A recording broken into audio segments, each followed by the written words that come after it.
ఒకసారి piece of mind ఉండదు, ఒక్కొక్కసారి ఉంటది, ఒక్కొక్కసారి హ్యాపీనెస్ ఉంటుంది, ఒక్కొక్కసారి డిప్రెషన్ ఉంటుంది, ఒక్కొక్కసారి ఎందుకు వచ్చిన బాధరా బాబు, ఎందుకు వచ్చిన జీవితం అని ఉంటుంది. అంటే అన్ని ఎమోషన్స్ ఉండే ఏకైక ప్లాట్ఫామ్ అది. అండ్ ఇంకొకటి ఏంటంటే, నువ్వు నీలాగా ఉందాం అనుకుని ఎంత ప్రయత్నించినా ఒక్కొక్కసారి ఉండలేని పరిస్థితి కూడా ఉంటది. ఒక్కొక్కసారి ఇలాగే ఉందామంటే కుదరదు. అంటే ఇట్స్ లైక్ అన్ప్రెడిక్టబుల్ ప్లేస్. ఇది ఇలాగే ఉంటది, నేను ఇలాగే ఉంటాను అనుకున్నవి జరగని ప్లేస్. ఒక్కొక్కసారి మంచి జరగదు అనుకుంటే మంచి జరిగే ప్లేస్, మంచి జరుగుతుందంటే మంచి జరగని ప్లేస్. హ్యాపీగా ఉందా అంటే బాధ పెట్టే ప్లేస్, బాధతో ఉంటే హ్యాపీనెస్ ఇచ్చే ప్లేస్. ఏదైనా జరగచ్చు. That is called Bigg Boss అంటారు. Super sir. అందరు హీరోస్ తో చేసేసారు. అయినా అంటే నాకు తెలిసి ఒక 3 generations ని కవర్ చేసినట్టున్నారు మీరు కదా? 4th generation కూడా ఏమైనా కవర్ చేశారు? ఇప్పుడు 3 generations కవర్ చేస్తారంటే సార్ చిన్నప్పటి నుండి మీరు వచ్చారు అని అంటున్నాను సార్. చాలా యంగర్ ఏజ్ నుంచి కెరియర్ స్టార్ట్ చేశారు కదా ఇండస్ట్రీలో. సో అలా సో చేశారు. మరి నాగార్జున గారిని అంటే అదేమో యాక్చువల్లీ సోగ్గాడే చిన్నానికి ముందు డైరెక్షన్ డిపార్ట్మెంట్ నుంచి కాల్ వచ్చింది. మరి అది ఎందుకు మరి నా క్యారెక్టర్ మిస్ అయిందో తెలియదు. కళ్యాణ్ కృష్ణ గారు అనుకుంటా డైరెక్టర్. నాకు కాల్ వచ్చింది, మళ్ళీ ఆ డేట్స్ ఎందుకు మిస్ అయ్యో తెలియదు. కొంచెం ఎక్కడో చిన్న బాధపడి, అయ్యో నాగార్జున గారి కాంబినేషన్ అంటే నాగార్జున గారి సినిమా చేయలేకపోయినా అని. బట్ ఇక్కడ ఈ హౌస్ లో ఈ నాగార్జున గారితో అట్లీస్ట్ స్క్రీన్ షేర్ చేసుకోగలుగుతున్నాం, ప్లాట్ఫామ్ షేర్ చేసుకోగలుగుతున్నందుకు ఏదో చిన్న సాటిస్ఫాక్షన్. మీ ఇద్దరి కాంబో ఎలా ఉంటుంది? నాకు సార్ మిమ్మల్ని చూసి ఎలా ఏం అడుగుతారు, ఏం చెప్తారు? సో మీ ఇద్దరిని ఇలా ఎదురెదురుగా మీరిద్దరు ఇలా మాట్లాడుతుంటే ఎలా ఉంటది అన్న విషయం నాకు ఎంత త్వరగా 6th వస్తుందా, ఎప్పుడు చూస్తామని వెయిటింగ్ లో ఉన్నాం. 7th seriously.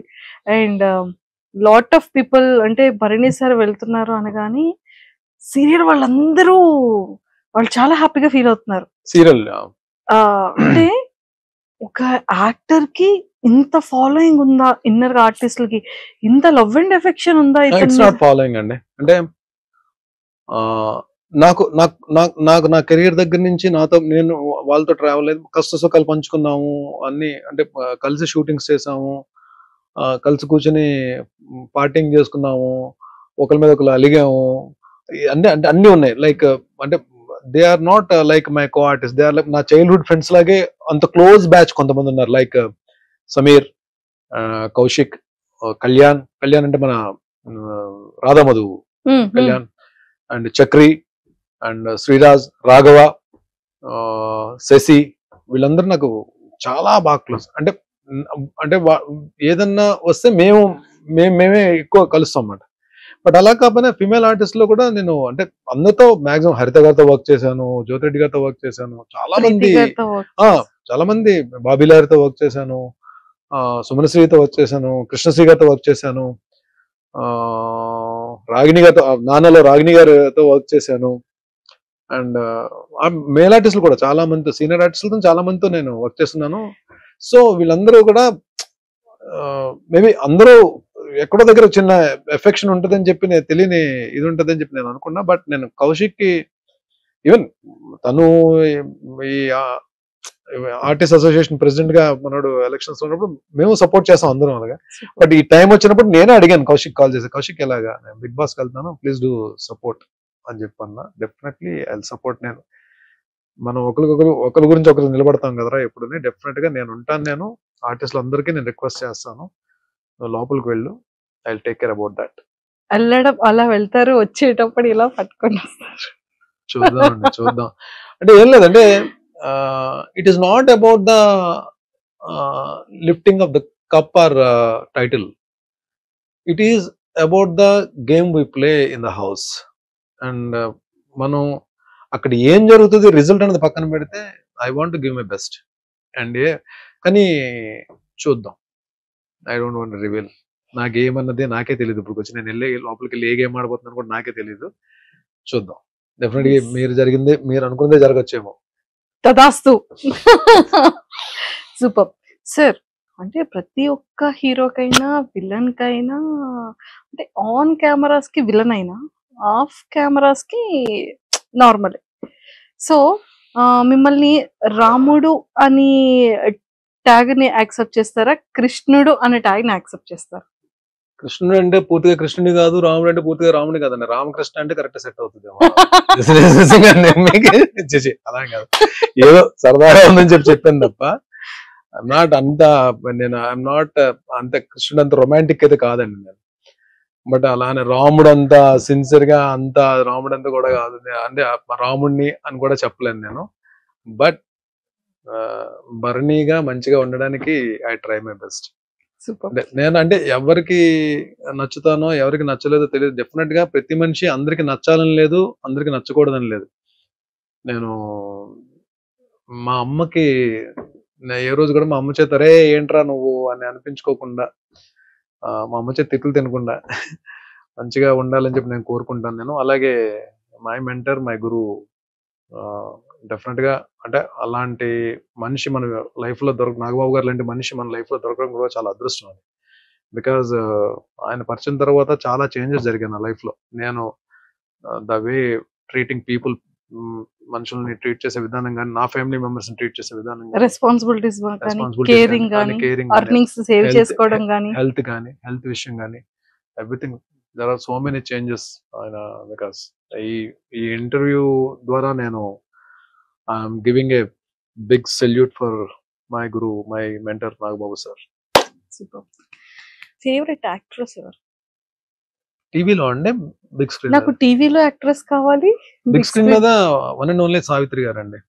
అంటే శ్రీదేవి గారు అంటే చాలా ఇష్టం నాకు, అంటే ఆవిడ చేసిన పెర్ఫార్మెన్స్ చాలా ఇష్టం. బట్ సావిత్రి గారు అంటే నేను పాత సినిమాలన్నీ నేను, అదే మాయాబజార్ అయితే ఎన్నిసార్లు చూసుంటాను నేను. అసలు ఆ episode, last episode, marriage episode అయితే ఏమి ఆర్టిస్ట్ అండి బాబు ఆవిడ, బాబోయ్. నమస్తే సావిత్రి గారు, నమస్కారం అండి. సావిత్రి గారు, వాణిశ్రీ గారు అంటే ఒక్కొక్క తరం అది. అంటే ఆవిడ ఎంత పెద్ద మంచి ఆర్టిస్ట్ వాణిశ్రీ గారు. టీవీకి వస్తే మాత్రం నేను టాప్ దీంట్లో ఉండేది నేను. I just love to work and I respect హరిత గారు. The try to grab the attention of the audience. టీవీకి ఏమైపోద్దంటే ఒక బ్లాక్ లో 10 మంది ఆర్టిస్టులు ఉంటారు. 10 మంది ఆర్టిస్టులు ఉన్నప్పుడు ఎవరి డైలాగ్స్ ఉంటాయో, ఎవరి పని ఏంటో మనకు తెలియదు. బట్ ఆడియన్ అటెన్షన్ అనేది గ్రాప్ చేయడం చాలా కష్టం. బట్ వీళ్ళిద్దరూ, హరిత గారు ఒకరు, జ్యోతిరెడ్డి గారు ఒకరు, కొంతమంది, అంటే నేను వాళ్ళిద్దరిని మిగిలిన వాళ్ళు నేను తక్కువ చేయట్లేదు. అందరూ all very good performance. But నేను వీళ్ళతో కొన్ని ఎక్కువ ప్రాజెక్ట్స్ చేశాను కాబట్టి, నా ఫస్ట్ ప్రాజెక్ట్ అంటే పెద్ద మెగా ప్రాజెక్ట్ హరిత గారితో చేశాను కాబట్టి, హరిత గారితో చాలా మంచి సీన్స్ చేశాను. అలాగే జ్యోతిరెడ్డి గారితో కూడా. అలాగే అందరూ మంచి ఆర్టిస్ట్. బట్ వీళ్ళిద్దరూ terrific artist and they love their work. Number of films చేశారు, Nandi awards, number of awards. ఒక ఫిలిం లో ఏమైనా మీకు ఇష్టమైన కొన్ని డైలాగ్స్ మా కోసం? మూవీస్ లో పెద్ద డైలాగ్స్ నేను అంటే సీరియల్ స్రవంతిలో చెప్తా. అమ్మాయిని కాఫీ పెట్టమంటాను, లోపలికి వెళ్ళిన తర్వాత లోపలికి వెళ్ళి ఆ లైటర్ కొట్టే ప్రాసెస్ లోనే అమ్మాయికి చిన్న డౌట్ వస్తుంది, ఆగుతుంది. కిచెన్ లో మొత్తం గ్యాస్ స్మెల్ వస్తుంటది. వీడు ఆల్రెడీ గ్యాస్ ఓపెన్ చేస్తాడు, గ్యాస్ మొత్తం లీక్ అయిపోయింది. అమ్మాయి లైటర్ కొడితే బ్లాస్ట్ అయిపోద్ది. సో డౌట్ వచ్చి ఆపుతుంది. డౌట్ వచ్చి ఆపితే ఈడేం చేస్తాడు, ఒక్కొక్క డోర్ క్లోజ్ చేసేస్తాడు. మొత్తం డోర్లన్నీ క్లోజ్ చేస్తే వద్దు నన్ను చంపొద్దంటే మొత్తం డోర్స్ అన్ని క్లోజ్ చేసి బయట నుంచి వచ్చి కిటికీ దగ్గర వస్తాడు, విండో ఓపెన్ చేస్తాడు. విండో బయట ఈడు ఉంటాడు, కిచెన్ లో అమ్మాయి ఉంటుంది, గ్యాస్ మొత్తం ఉంటుంది. అమ్మాయి దండం పెడుతుంటది, వద్దు నన్ను చంపొద్దు, నేను మా ఇంటికి వెళ్ళిపోతాను, కావాలంటే నన్ను చంపొద్దు, మా అమ్మ నాన్న చాలా బాధపడుతుంటది. వీడు అగ్గిపుల్ల కొట్టి అలా పెడతాడు కిటికీ దగ్గర, లోపలికి వేస్తే బ్లాస్ట్, చచ్చిపోద్ది లోపలికి. అగ్గిపుల్ల అలా పెడతాడు. ఎపిసోడ్ బ్యాంగ్ అండి. అయ్యో వేసారా? నెక్స్ట్ ఎపిసోడ్ వచ్చి కూర్చుంటే ఊతాడు అగ్గిపుల్ల, ఊది పడేసి వెళ్ళి డోర్ తెస్తాడు. భయపడ్డావు కదా స్రవంతి, నువ్వు భయపడ్డావే నాకు కావాలి. స్రవంతి, ఎవరికి తెలియని గమ్మత్ అనే విషయం నీకు మాత్రం చెప్తాను, నీ మనసులో పదిలంగా ఉంచుకో. You take Mother's Day. తల్లే ప్రత్యక్ష దైవం అంటారు. అలాంటి తల్లిని దైవంగా చూసే వాళ్ళు ఎంతమంది ఉన్నారు స్రవంతి? లేరే. Then there is no meaning of Mother's Day. You take Father's day.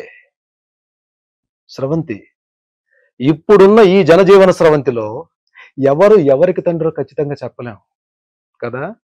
కొంచెం వినడానికి బాధగానే ఉంటుంది, కానీ అదే నిజం. Then there is no meaning of Father's Day. You take Friendship Day. ఏ స్వార్థం లేకుండా జీవితాంతం మనతో పాటు నడిచేవాడే నిజమైన స్నేహితుడు అంటారు. అలాంటి స్నేహితులు ఎంతమంది ఉన్నారు స్రవంతి? లేరే. Then there is no meaning of Friendship Day. You take Independence Day. Independence Day Sravanthi, ఈ దేశానికి స్వాతంత్రం తేవడానికి ఎంతో మంది ప్రాణాలు అర్పించారు. అలాంటి దేశం కోసం ఇప్పుడు ప్రాణాలు ఇవ్వడానికి ఎంతమంది సిద్ధంగా ఉన్నారు? లేరే. ఉదయాన్నే లేచామా, జెండా ఎగరేసాం, చాక్లెట్ తిన్నామా, అయిపోయి ఇదా? Then there is no meaning of Independence Day. కానీ ఫూల్స్ డే, ఏప్రిల్ 1 ఈ రోజు ఎవరో ఒకరిని చాలా సిన్సియర్ గా ఫూలించడానికి ట్రై చేస్తారు. ఈరోజు ఏప్రిల్ 1, ఏప్రిల్ ఫూల్. అలా చూస్తావేంటి స్రవంతి? ఏ నీ చూపు భాష నాకు అర్థమైందిలే. Super sir. అంటే అలా అలా ఉంటే అది ఫ్లో కూడా భలే ఉండేది. డైలాగ్ రైటర్ త్యాగరాజు గారు అని చెప్పి అద్భుతం డైలాగ్స్ రాశారు. అంటే అన్ని కుదిరాయండి ఆ సీరియల్ కి. అమ్మాయి కూడా డెబ్యూ ప్రాజెక్ట్ మీనాకి. నందకిషోర్ కూడా మంచి పేరు వచ్చింది ఆ హీరో క్యారెక్టర్ కి. మన శశికి ఫ్రెండ్ కి మంచి పేరు వచ్చింది. ఛత్రపతి శేఖర్ కి మంచి పేరు వచ్చింది. అంటే అన్ని కుదిరే ఆ సీరియల్ కి. సూపర్. వైఫ్ గురించి, పిల్లల గురించి. నేను మ్యానరికం చేసుకున్నానండి. అంటే అమ్మ తమ్ముడు కూతుర్ని. అమ్మాయి BSc computers graduate, house wife, very good wife. అంటే నాలాంటి పౌరంబోకుడికి దొరికిన ఒక మంచి పద్ధతైన ఇల్లాలు. భర్తే ప్రాణంగా, పిల్లలే ప్రాణంగా ఉండే ఒక వైఫ్. ఇంకంతకు మించి నేను ఏం చెప్పగలను? ఆ అమ్మాయికి మంచి జరిగిందో నాకు మంచి జరిగిందో పెళ్లి చేసుకోవడంలో ఆలోచిస్తే ఒక రకం నాకే మంచి జరిగింది అనుకుంటా. లేదంటే వేరే అమ్మాయి అయితే నన్ను, అంటే నేను చేసిన పనులకి, ఈ ఫైనాన్షియల్ ఇండిసిప్లిన్ కి ఇవన్నీ ఉన్నాయి కదా నా లైఫ్ లో, వేరే వాళ్ళైతే కొంచెం ఇబ్బంది పడేవారు. బట్ దీనన్నిటికీ నిలబడింది, తీసుకొచ్చింది. బట్ కిడ్స్ నా పిల్లలిద్దరు కూడా బాగా చదువుకున్నారు, వాళ్ళు బాగా సెటిల్ అయ్యారు లైఫ్ లో. మ్యారేజెస్ ఇంకా టైం ఉంది కదా.